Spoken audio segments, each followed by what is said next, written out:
Hey guys, and welcome to the Minecraft RTX beta. If you're not sure what RTX is, look it up. It's absolutely unbelievable technology by NVIDIA right now. It's been used for years, obviously. It's NVIDIA that's working with Minecraft on this particular build. Just have a look at the lighting in this. This is absolutely incredible. So this is all based on the way light actually interacts with our physical world. It's called physically based rendering, and essentially they're following the rays of light from the camera's eye to back to every pixel and back to every light source in the image. It's really incredible stuff. Check it out if you get time. But yeah, I just wanted to show you kind of what the RTX looks like in this beta version right now. The game is a little unstable right now still. It does crash quite often for me, but it looks absolutely amazing. So right now I'm just gathering some resources. This is in the Crystal Palace world. And as you can see, you've got light that doesn't get into these corners very well. It's just beautiful. The light that we're seeing is actually colored in that orangey color, so all the materials, all the textures that we see actually look orangey and a little bit yellowy, and so it's the actual light traveling. And there you can see the white sails that I'm standing on, which is I believe a wool texture or something like that. It's colored blue because the moonlight color is actually blue. So you're actually seeing the color of light interact with the objects that it's landing on. So right here we're seeing a really good example of the shadowing and the realistic shadowing. It's called ambient occlusion, when you get multiple shadows crossing over each other and multiplying essentially the shadowing effect. You can see under the tables and into the corner there a little bit how the light doesn't penetrate as well, and so you get that darker shadowing, but it's not harsh. There's no harsh edge like there used to be from the light that's shone, because you're also getting light reflecting off of the materials. Right there too in the stairwell was really bad as well. We'll see right here on the right side of these barrels, you'll see the shadows that are created and how it can be quite dark where there's not a lot of light reaching certain areas of texture. There's another shadow line there. They're actually a little bit soft. The light sources don't seem to be all that small so far. So there's not really harsh shadows. I think they could be a little bit harsher, a little bit more realistic that way perhaps, but we'll see. So here's a really interesting underwater shot. Now I didn't get any shots yet. I think we'll see one later on. Volumetric lighting essentially underwater. Here's some surface reflections. You can see the tower there reflecting in the water surface. The lights, the textures, the moon, all that reflects off of the surface of the water.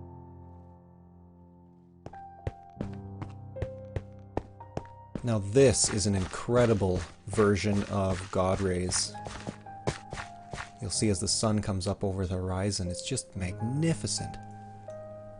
The colors that are spread, the light hitting all the different materials and objects in the game, the volumetric lighting that's created, the God rays that are created as the sun rays pierce through the atmosphere.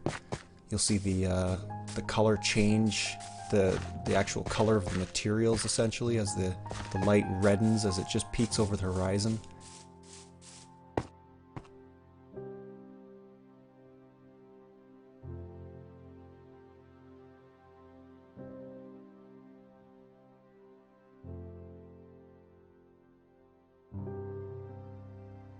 And there's that volumetric lighting in all its glory. Extremely well done, guys.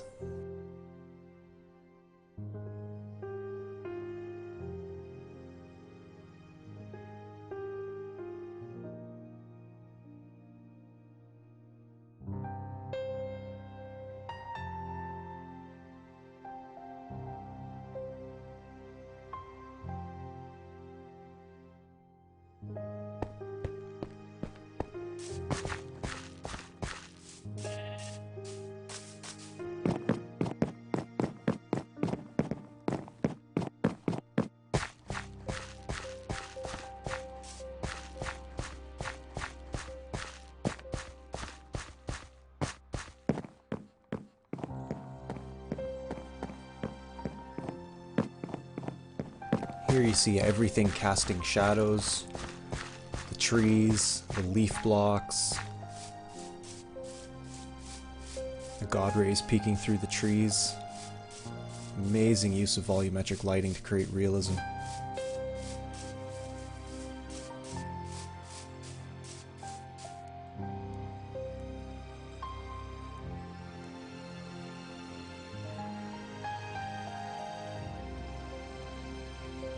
Here's another amazing example of the ambient light and how it reacts with the different objects in the world.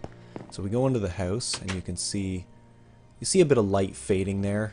That's because of how they're rendering the ambient lighting. Actually, all lighting in the game is they're taking an average of samples from multiple frames. So you're going to see light kind of fade in and out. They haven't quite worked out all the bugs of kind of cutting that out yet. But just look at the amount of light that is reflected off of the floor in ambient lighting to help light the room. It's incredible.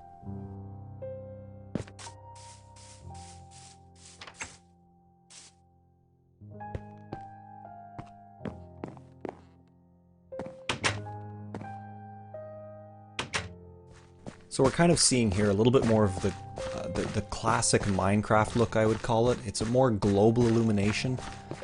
Just because the sun is getting much higher in the sky, it's much more direct lighting, there's less shadowing. Whoops.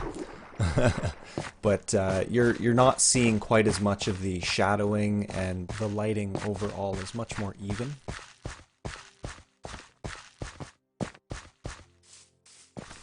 Now guys, the lighting in this little underground cavern is a real testament to the true power of RTX.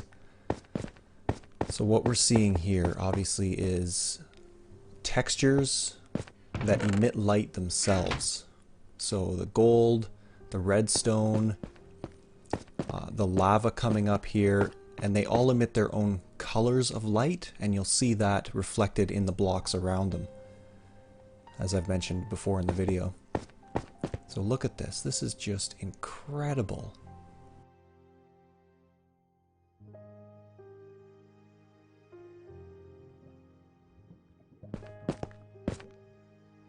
Just imagine the things that creators are going to come up with taking advantage of the lighting.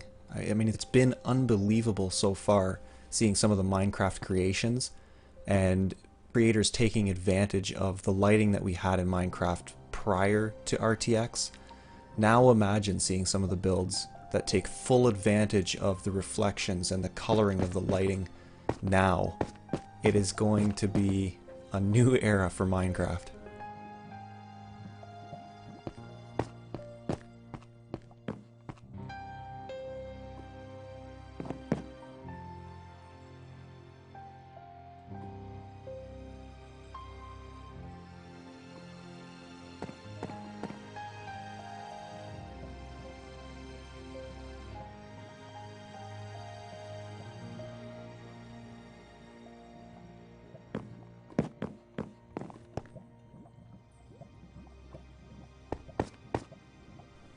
Here again is what I'm talking about in regards to the colors of light being emitted. So the lava here is actually casting that red glow on the material of the block beside it, and then the bluish hue there shining on both of the blocks beside it. One bug they haven't quite gotten rid of yet is, first of all, you're missing half your body, so only the right arm renders, and it does clip through objects, as you see, but here's the reflection, much like we saw in the surface of the water prior to this. You've got gold, and it's actually rendered. When I move, it follows the blocks and where they are. It's not being cheated at all. So it just looks really, really well done. This is what I'm talking about by the fading of light being averaged out over multiple frames. So when I place the torch, it doesn't instantly light.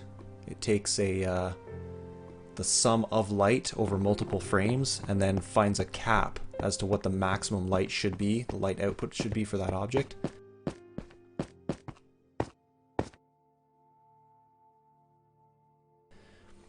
Down here is just, oh, I was blown away the first time I saw it.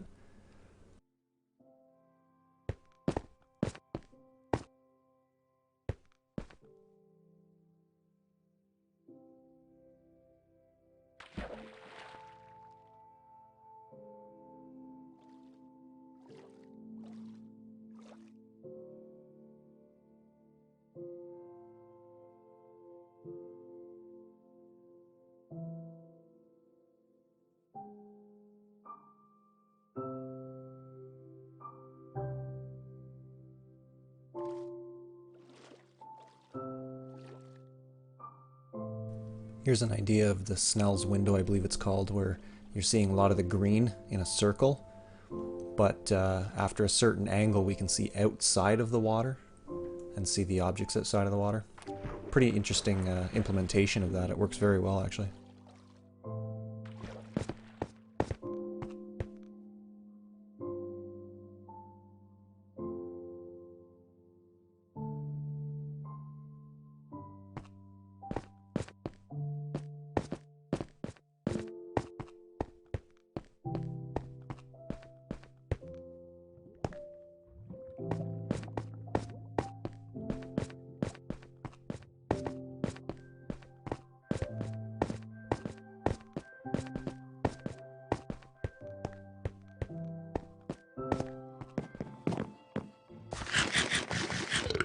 So here's one limitation. When I turn left here, if you watch the left side of the screen, you'll see a very distinct dark fading into light on the edges of the screen as I turn quickly. It's one of the limitations of the, I believe, DLSS currently in its current state.